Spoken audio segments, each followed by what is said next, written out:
Maglalagay muna ako ng asukal. And papatunawin muna natin yan dyan.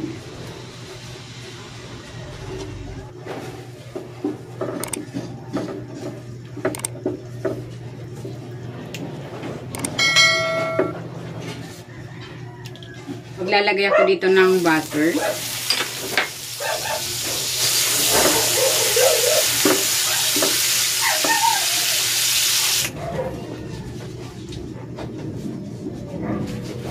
Ayan, meron ako ditong hiniwang saging. Ilalatag ko na ito dito.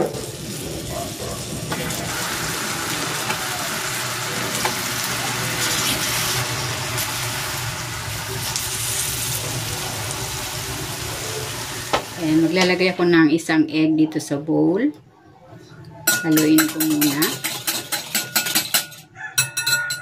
Maglalagay ako dito ng vegetable oil.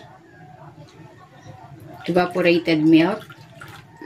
Maglalagay din ako ng konting vanilla para mabango. Ayan, haluin ko.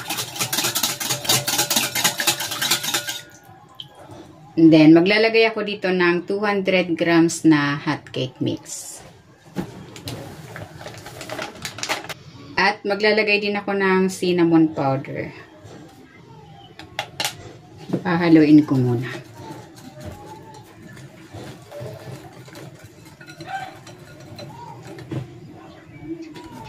Ayan, okay na ito. And then, ilalagay ko na dito yung prepare kong mixture.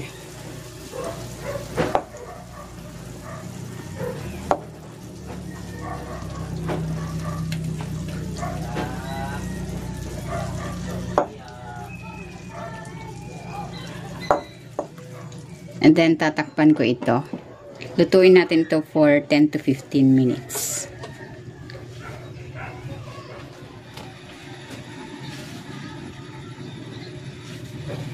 And babaliktarin ko ito.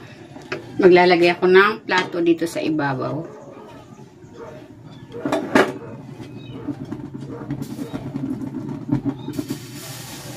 And ibabalik natin para maluto yung ibabaw.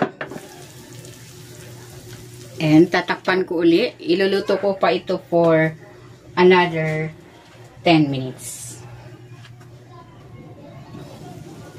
Ayan, luto na itong ating banana upside down cake sa kawali. Hanguin ko na ito.